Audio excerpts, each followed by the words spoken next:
The first time I noticed something wrong with the city, it was so small I almost convinced myself I imagined it. A corner store I had walked past every morning on my way to work, its faded awning printed with the name of a family I swore had been there for decades, was suddenly a laundromat. No trace of the store, no familiar faces, not even a scrap of memory in the people hurrying by.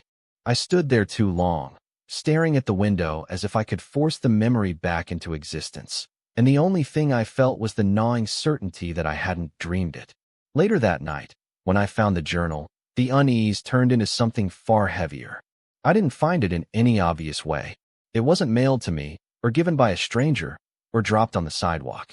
It was simply there, sitting on my nightstand when I came home from work, its dark leather cover worn in a way that suggested it had lived longer than I had. There was no dust on it, though I knew it hadn't been there in the morning.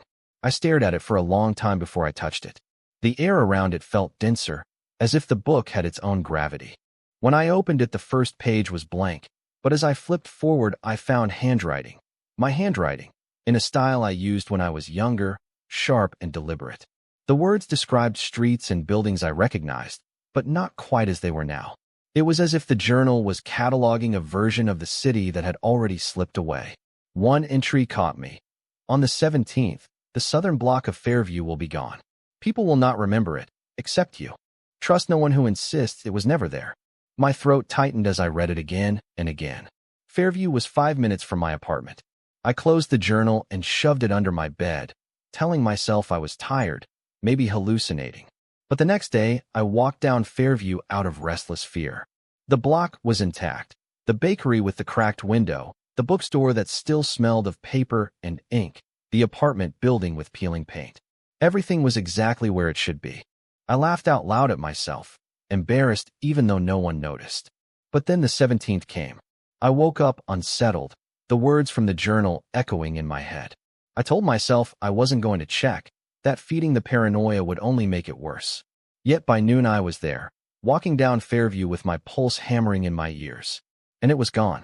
Not burned, not collapsed, not rebuilt, just gone. In its place was an empty stretch of pavement, perfectly smooth, as though no building had ever stood there.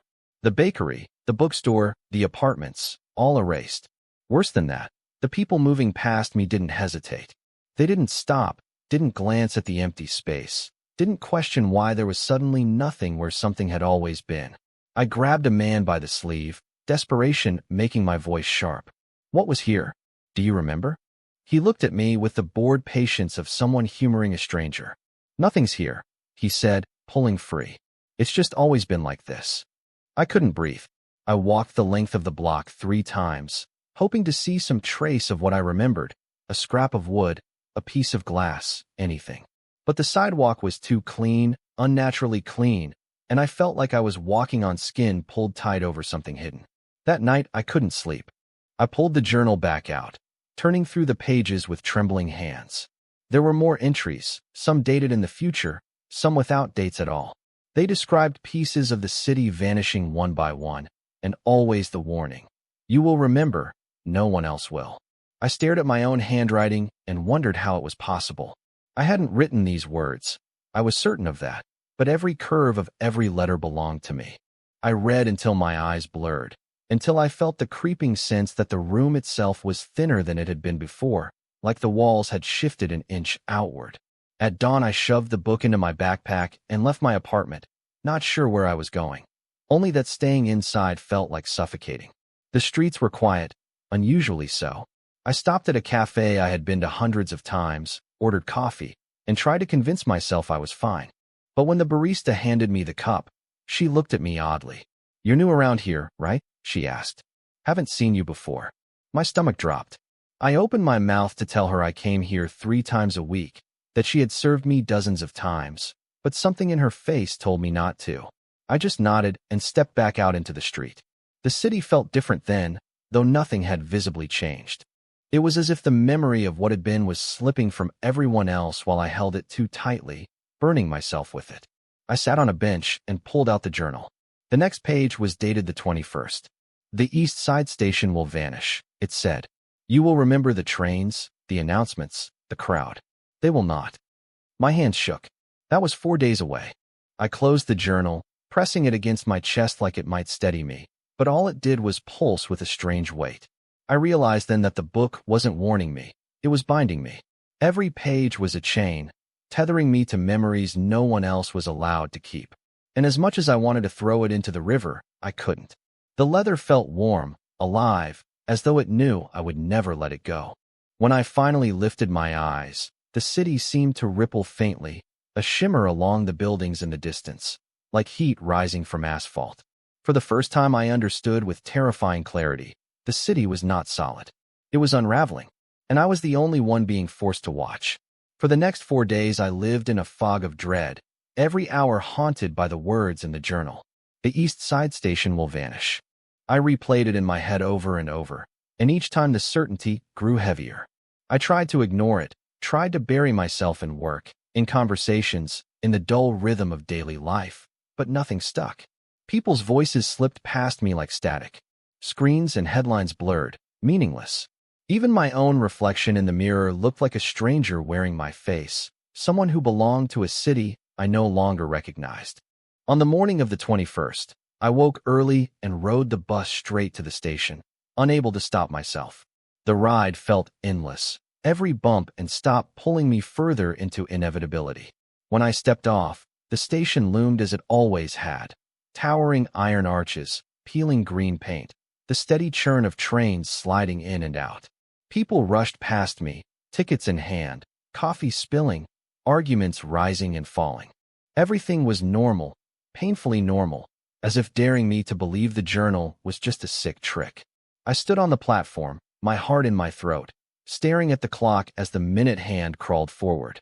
At 11, a vibration passed through the ground, so subtle I thought it might be a train. But the track stayed still. The announcements cut off mid-word, and in the next breath, the sound died. No footsteps, no engines, no voices. Just silence, heavy and absolute. When I blinked, the station was gone. I was standing on a flat expanse of concrete that stretched unbroken in every direction. No tracks, no arches, no people. Just empty ground, smooth and gray, as though nothing had ever been there. I staggered, clutching the journal to my chest, my lungs clawing for air. My memory screamed with images of trains, of crowds, of the echoing tunnels beneath, but the world refused them. And then, the most horrifying part, I turned to a woman who had been standing near me only seconds before, her suitcase in hand.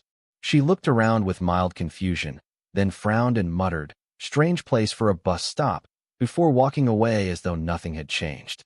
Bus stop, not station, not trains. She believed, with absolute certainty, that it had always been this way. My knees buckled. I sat down hard on the concrete, the journal pressed against my forehead. The entries were true, every word. And if they continued, piece by piece the city would disappear until nothing was left. That night, I tried to tell someone. My friend Daniel, someone I had trusted since we were kids. I thought if anyone would listen, it would be him. We met in a small diner, and I told him everything, from the store that became a laundromat to the station vanishing beneath my feet. He stared at me for a long time, then laughed nervously. "You've been working too hard," he said. "Stress does weird things. Maybe see a doctor, get some rest." I slammed the journal down on the table, flipping it open to the page with the station. "Read it. It's right there, in my own handwriting, and I didn't write it. How do you explain that?" He leaned back, uneasy, his eyes scanning the words before pushing the book back toward me. "This is creepy, sure. But maybe you did write it and don't remember. Sleepwalking, dissociation, I don't know. There's always an explanation." His voice cracked at the edges, betraying fear. Not fear of the journal, but fear of me. "Daniel," I said, lowering my voice. "You were at the station last week. You bought us tickets. You remember?" His face went blank, polite. "There hasn't been a train station in this city for decades," he said. "You're scaring me." I felt the world tilt under me, as if the floor had dissolved. I left the diner without another word, the journal heavy in my backpack. For the first time, I felt completely severed from the people around me. They were not wrong. I was not right. We lived in different realities, overlapping only by accident, and that overlap was shrinking. By the next morning, there was a new entry. On the 24th, the hospital on 9th will vanish. Do not be inside. My hands shook as I read it. My mother worked there. I called her immediately, begging her to take a few days off, to leave the building, to trust me. She laughed gently, the way she always did when I worried too much. I can't just leave, sweetheart. Patients need me. I'll be fine. Nothing I said mattered. She dismissed it all as paranoia. I went to the hospital that day, tried to drag her out, but the security guards pulled me back. She looked at me with something I had never seen before, pity. Get help, she whispered. Please. On the 24th, I stood across the street, heart hammering. At 3:10, the air thickened. The hum I had felt before returned, vibrating through my bones. And then the hospital was gone. The block was an open field, grass growing where concrete should have been. The cars swerved around it without pause, drivers unbothered, as though there had never been a building there. I screamed until my throat tore, but no one turned. The journal slid from my hands, pages fluttering open, and for the first time I noticed faint words written along the margins, words I hadn't seen before. If you want answers, follow the erasures. My tears blurred the ink, but I understood. The book wasn't just telling me what would vanish. It was pointing me towards something, some hidden pattern beneath the city's collapse. That night, I didn't sleep. I traced the entries, the dates, the locations, laying them out on a map until my desk was covered. The vanishing places formed a line, jagged but deliberate, cutting through the heart of the city like a scar. And at the end of the line, circled in trembling ink, was a place I hadn't been since I was a child. The library. My pulse raced as I marked it, my mind split between terror and something else, anticipation.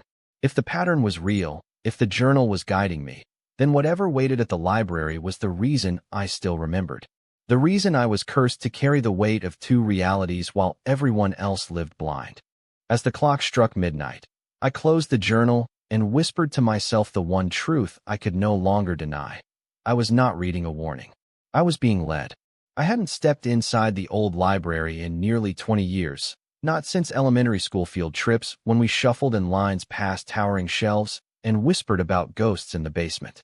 Back then it had seemed impossibly large, endless rows of dusty tomes, a place where secrets waited just out of reach. Now, standing before it again, I was stunned to see it looked untouched. The city had changed 100 times over, but the library remained the same red brick and arched windows, as if the vanishing had skipped it deliberately.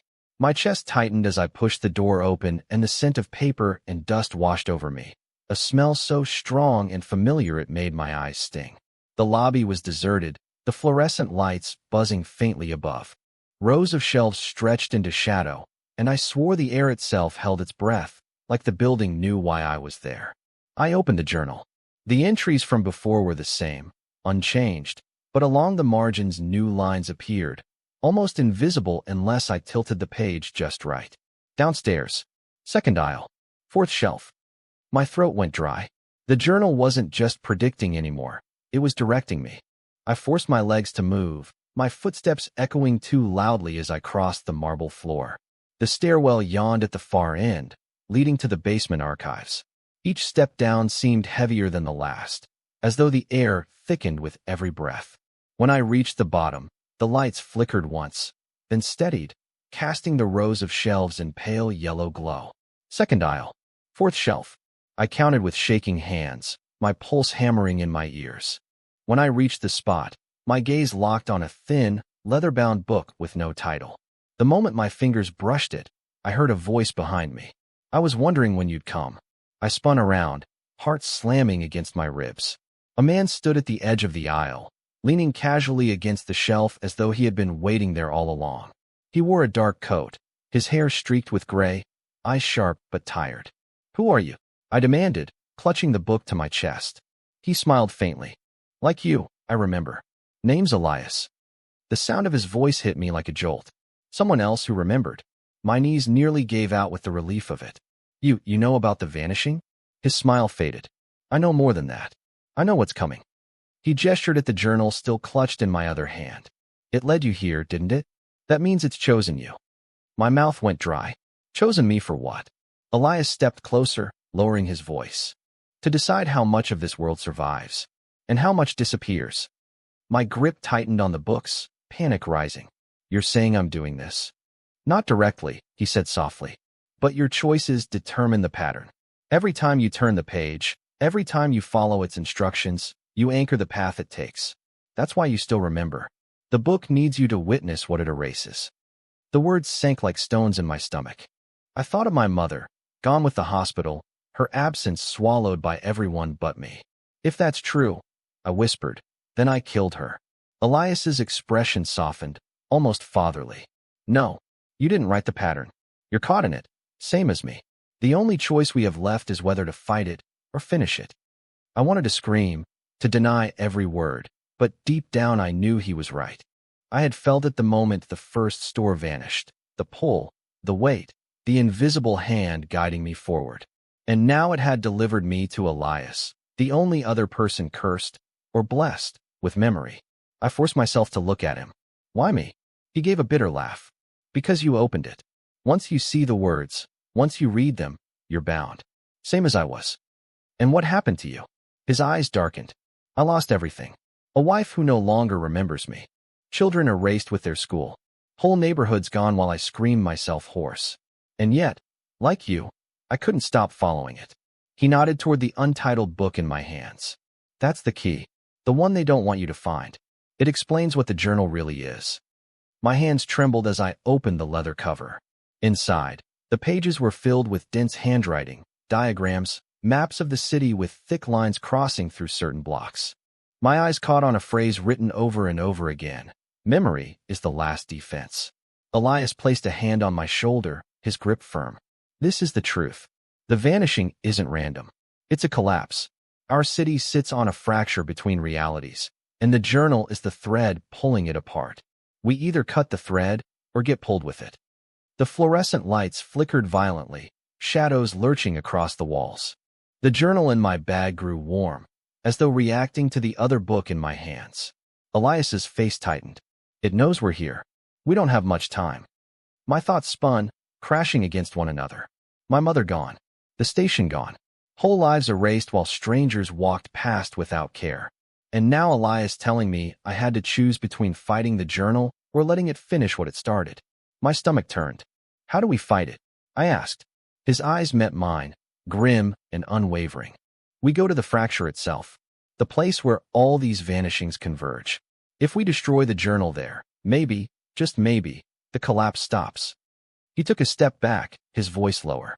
But if we fail, the rest of the city goes with us. The lights flared, then snapped off completely, plunging the basement into darkness. I fumbled for my phone, but the screen stayed dead. In the silence, I heard it, the faint, rhythmic hum that had preceded every erasure. Elias grabbed my arm. It's starting again. We have to move. My pulse thundered as we stumbled through the dark, clutching the two books like lifelines. Somewhere above us, the library groaned, shelves rattling as though the building itself was about to fold. And in that moment, I understood with gut-deep certainty. This wasn't just about saving a city anymore. It was about choosing which version of reality deserved to survive. The air in the basement cracked like a sheet of ice shattering, a low rumble spreading through the floor as dust rained from the ceiling.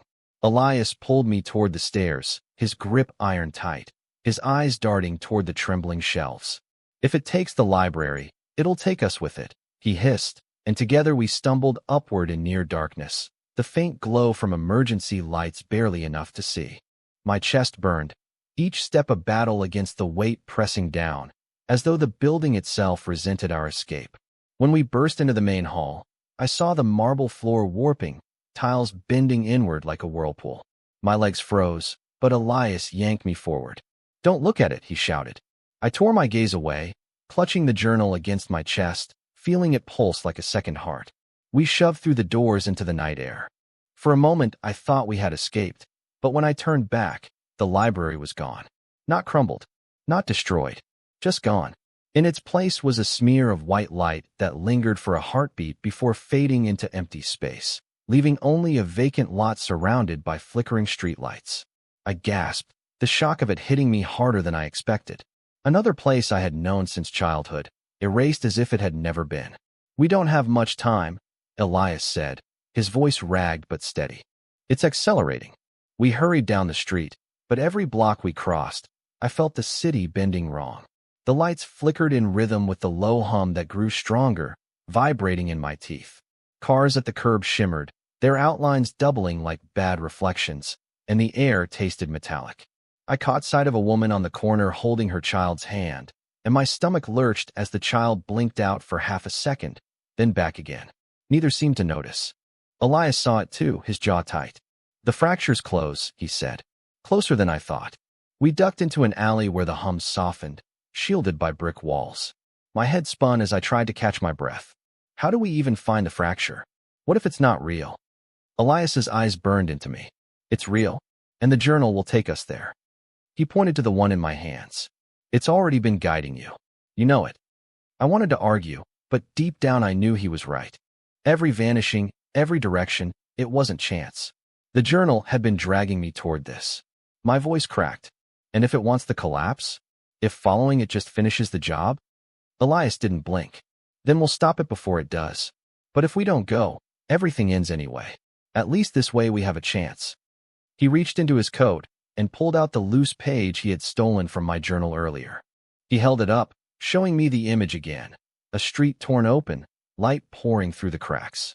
Only this time the lines had spread wider, buildings leaning inward as if drawn into a vortex.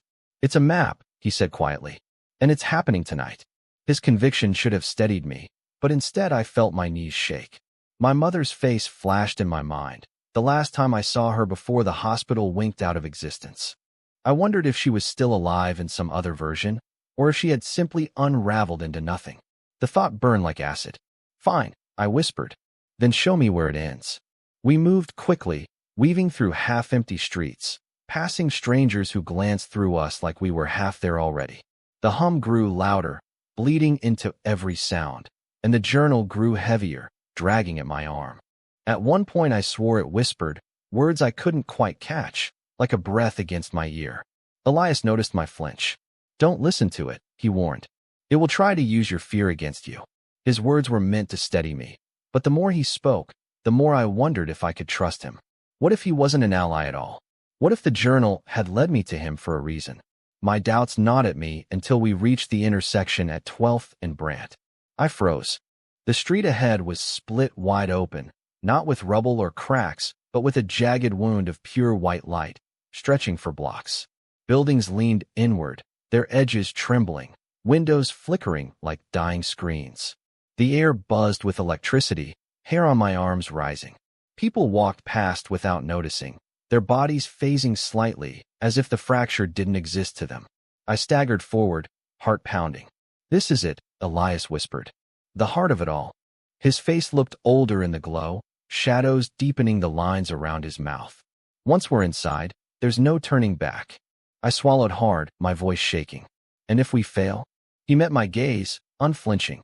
"Then this city ends. And maybe every version of it too." The journal burned hot in my hands, pages fluttering as if caught in invisible wind. One line scrawled itself across the paper before my eyes. "Step into the fracture." My pulse roared in my ears. My every instinct screamed to run, to throw the journal into the light and flee, but my legs refused to move. Elias placed a hand on my shoulder. "We go together. It's the only way." His words steadied me, but a bitter thought lingered. If he had been bound by the journal before, how did I know he wasn't leading me straight into its will? The fracture pulsed brighter, the ground shaking beneath us. Around us, the city began to flicker, storefronts flashing in and out like faulty signals.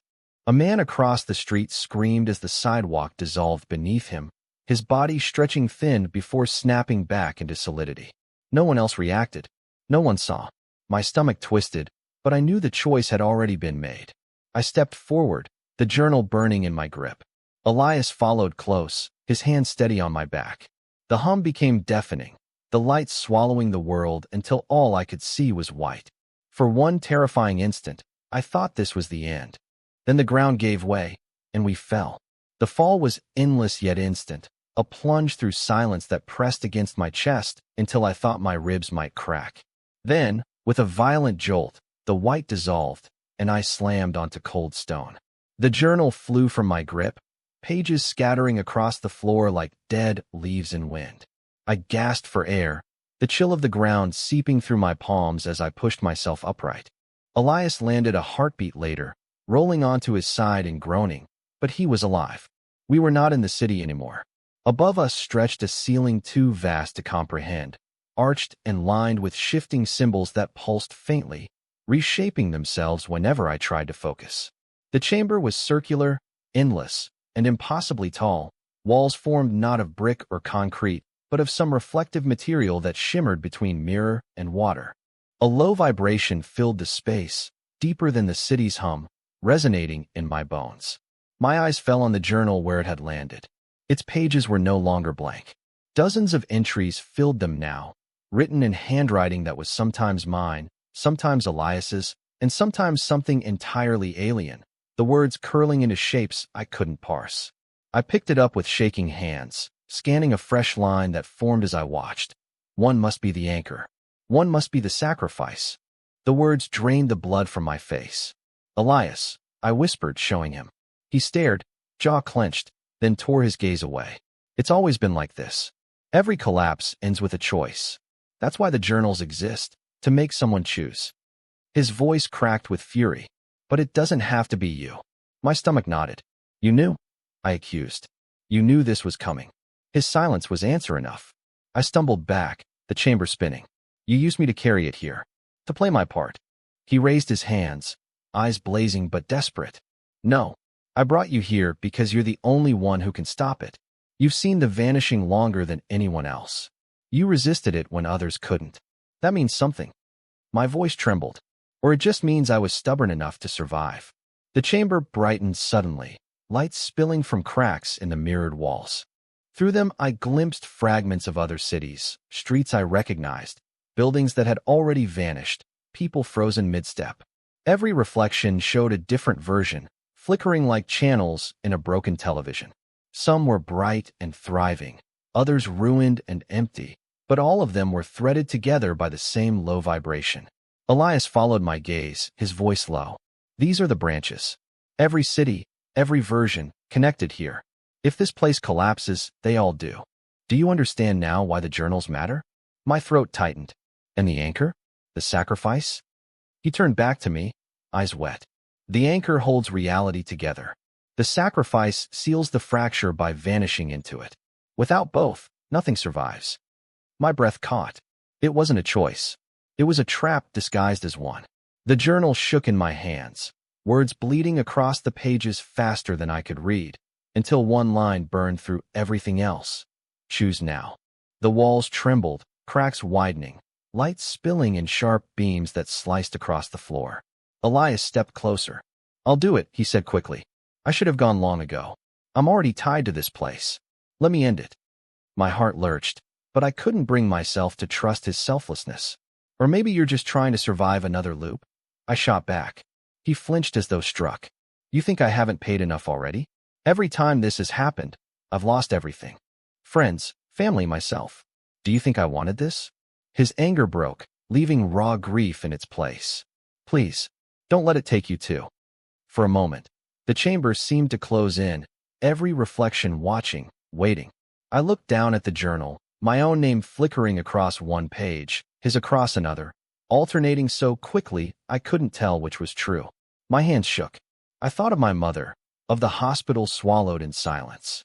I thought of the strangers in the city walking blind through their vanishing world. I thought of the possibility that somewhere out there, another version of me was making the same decision. My chest burned. If I anchor, I whispered, I stay. I watch everything vanish. If I sacrifice, my voice cracked. I disappear. Elias nodded, tears brimming. Yes, but whichever role you take, I'll take the other. You don't have to do this alone. The journal grew hot, searing my skin. The symbols on the walls began to bleed into each other, merging into one blinding glow. The floor split, a jagged wound of light opening beneath us. We didn't have long. I closed my eyes, pressing the journal to my chest. For one fragile second, silence fell, and I felt every version of me across the reflections, angry, afraid, determined, all waiting for this choice. I opened my eyes, meeting Elias's gaze. Then it ends here. I stepped toward the light. His breath hitched, but he followed. Together, he said, voice steady. The journal wrote one final line as the ground dissolved beneath us. Balance requires loss. We fell again, but this time I wasn't afraid. The chamber split apart, every reflection shattering into white. My scream caught in my throat, not of terror but of release, as the choice locked into place. The hum roared, the light swallowed everything, and I felt myself pulled apart and remade in the same heartbeat. When the light dimmed, I thought for a heartbeat that nothing remained, that I had slipped into some hollow where even silence couldn't breathe. Then my chest rose, air rushing in sharp and heavy, and I opened my eyes. I stood at the edge of the city, though it was no longer the one I knew. The skyline was fractured, towers bent like molten glass, streets curling inward as if they resisted being remembered. The hum was gone, replaced by a stillness so complete it made my ears ring. In my hands the journal was weightless, its pages blank once more. I turned in a slow circle, expecting to see Elias, but there was only emptiness where he should have stood. My stomach twisted. Had he taken the other role? Had he been erased so that I could anchor this broken version? The answer was nowhere, only the white scars running through the city like cracks in glass. I stumbled forward, each step heavier than the last, until I reached the center of what had been the square. People lingered there, or rather shadows of them, blurred outlines frozen in place, like sketches abandoned mid-stroke. Their faces shifted when I looked too long, expressions melting between grief and indifference. I called out, but none answered. The journal vibrated faintly in my grip.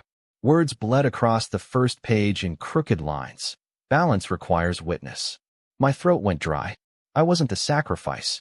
I was the anchor. My role wasn't to vanish, but to remain, to carry the weight of what had been lost. My knees gave way, and I sank onto the cracked pavement, tears burning hot down my cheeks. Elias had gone into the fracture, and I was left behind to remember. The words cut deeper with every breath. Somewhere, maybe in countless somewheres, there was a version of him still alive, still walking, still searching, but not here. Here he was gone, and I was the one bound to the echoes.